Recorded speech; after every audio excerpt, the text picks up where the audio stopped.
Mr. John Ryan, the Secretary-General of PASAI, heads of SAIs from the PASAI region, as well as the former heads of SAIs that are present, the partners of PASAI, the Chief Executive Officer and staff of PASAI Secretariat, my dear colleagues, it gives me an immense pleasure to have the opportunity to address you and to contribute to PASAI Congress in 2021.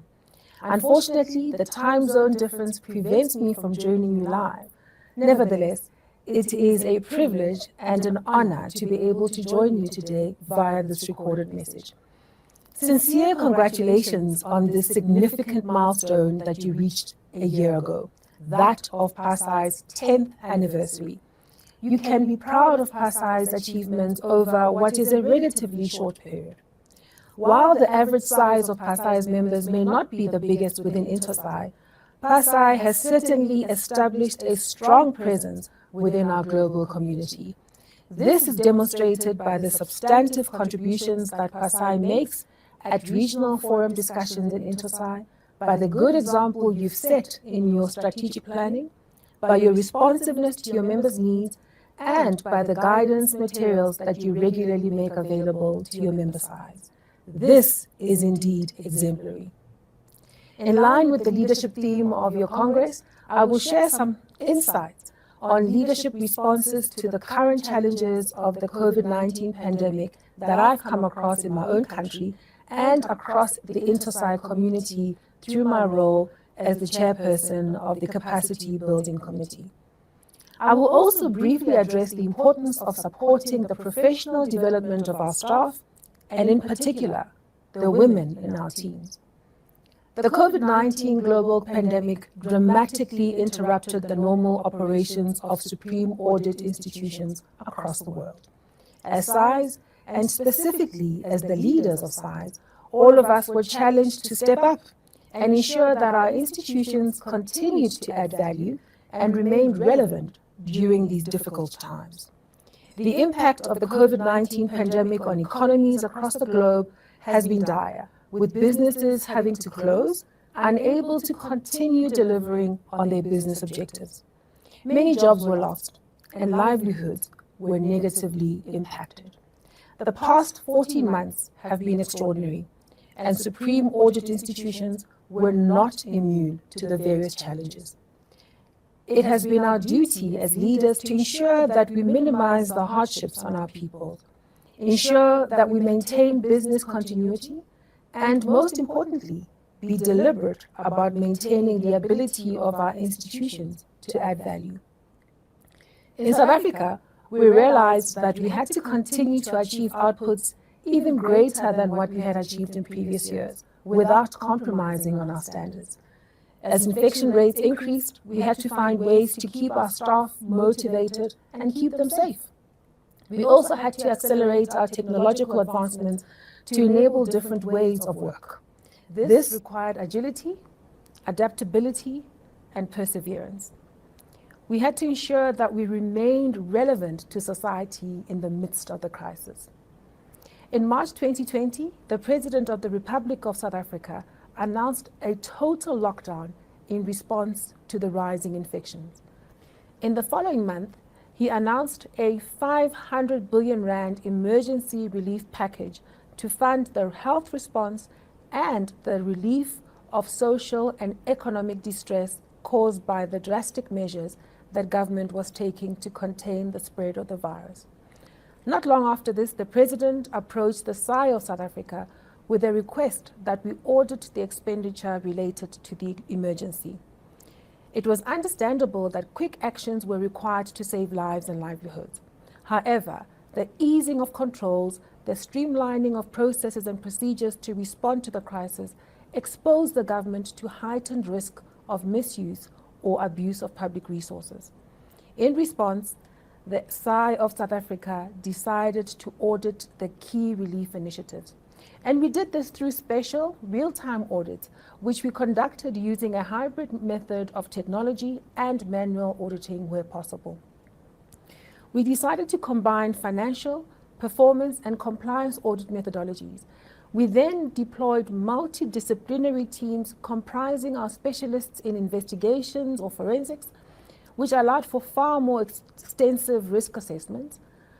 We also included our information systems auditors, which allowed for greater audit coverage. And we also included the performance auditors in all areas of our audits. This was the very first time that we would undertake this type of audit, and the decision was certainly not taken lightly. We were, however, confident that the SAI of South Africa would be able to add value, to demonstrate relevance, and to boost public confidence in these difficult times. Thanks to the strong leadership and resilient teams of audit professionals within our office, we managed to deliver 2 detailed special reports on COVID-19 relief initiatives, and we are now close to publishing a 3rd special report on the same theme. The audits have made a significant impact as they were instrumental in immediate identification of control weaknesses and irregularities, enabling government to recoup some of the lost public funds and to prevent further losses, whilst ensuring that they improve access to benefits for the intended recipients. Similarly, there were many examples across the inter-SAI community, including in the PASAI region, of supreme audit institutions that, under the very same difficult circumstances, were able to deliver credible, value-adding reports and instill public confidence. In line with your Congress theme, I will now highlight some of the leadership elements that I've observed as key contributing elements to the success of SAIs during this global tragedy. One would be leaders being strategically clear. It is evident that strong leaders take the time to plan and clarify their lines of action during major disruptions.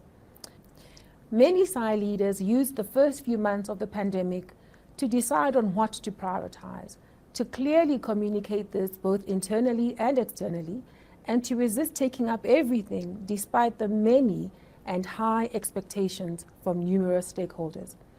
Being principled and professional in execution was also a key feature. Effective leaders remind their staff that working under unusual pressure or under abnormal circumstances does not justify abandoning our codes of ethics. Neither does it justify deviating from any of the normal auditing standards that enable the SAI to remain a beacon of credibility. Balancing product orientation with being compassionate. Now that was another feature.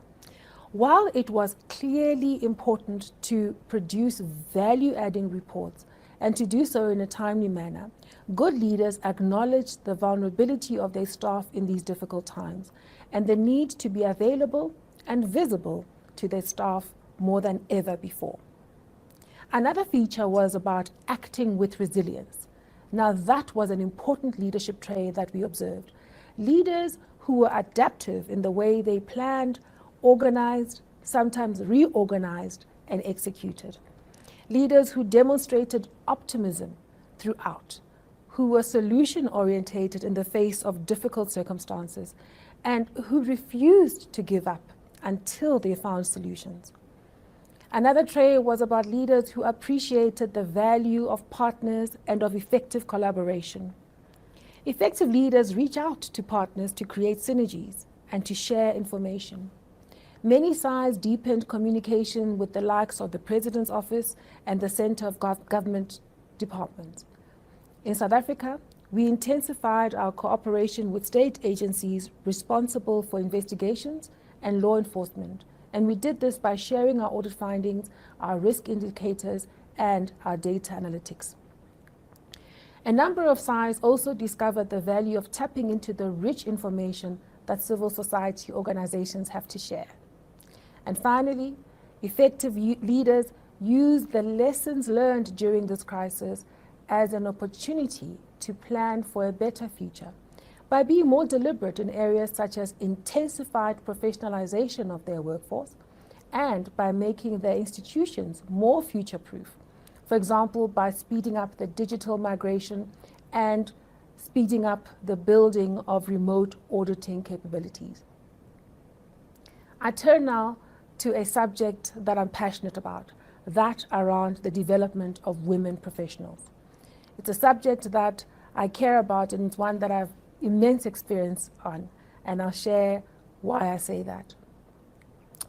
First, I'd like to address this topic from two perspectives. In the first instance, as a strategic opportunity for a SAI and as a moral imperative. And secondly, I will link the development of women to the professionalization strategy of the SAI. Let's start here.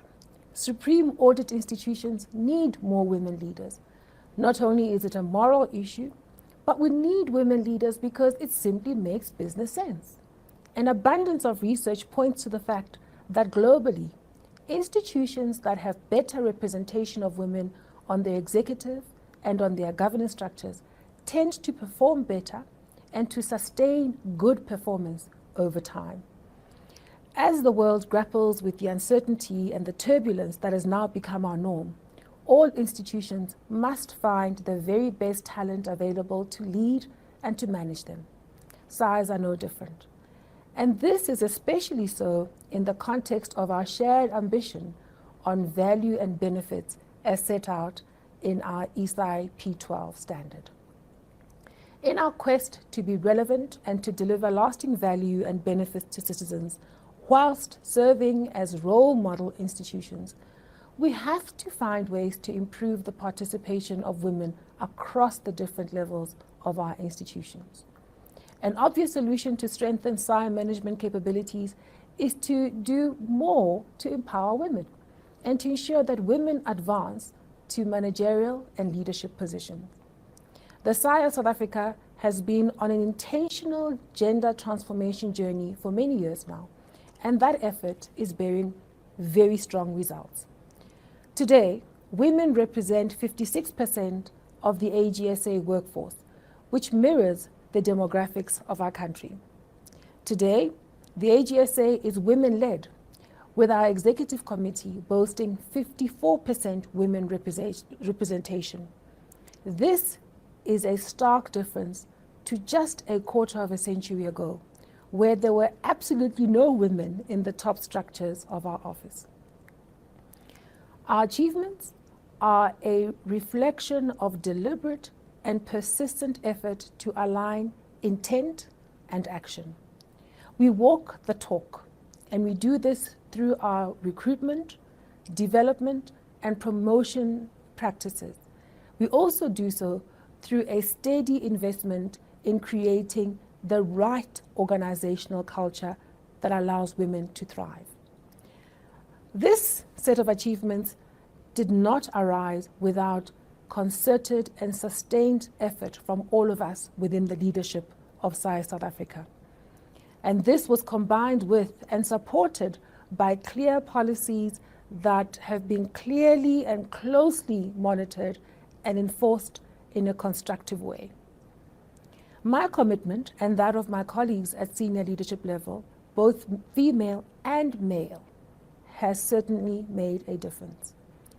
We are absolutely open and unapologetic about the need to empower all women, and women leaders in particular.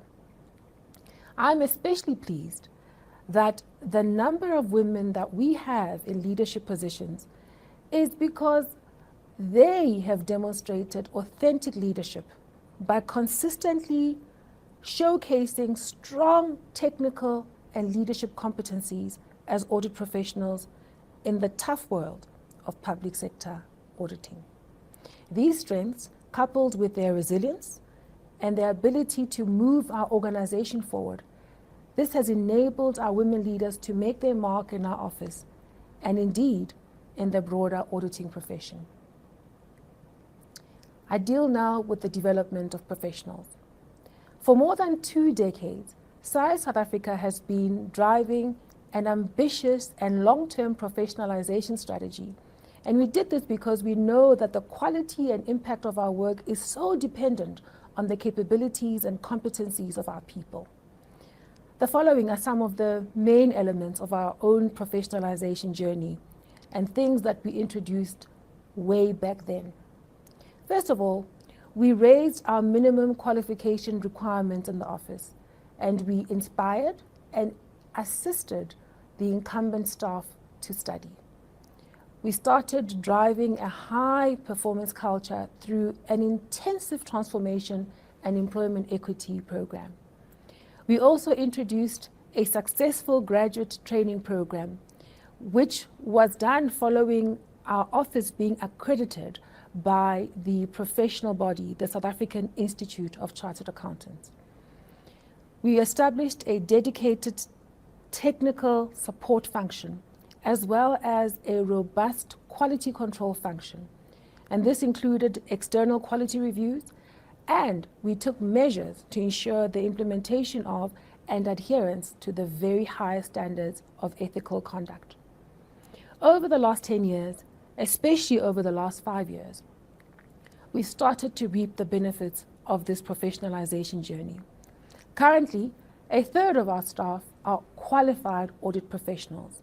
Nearly 10% are professionals with other skills, be they engineers, quantity surveyors, health scientists, experts in the human resources field, in the IT field, as well as statisticians. And we were honored last year to be ranked 5th on a list of South Africa's most attractive employers, as rated by students that are studying accountancy. Most of our trainee auditors are women from previously disadvantaged communities. Currently, 52% of our team at the trainee level are African women.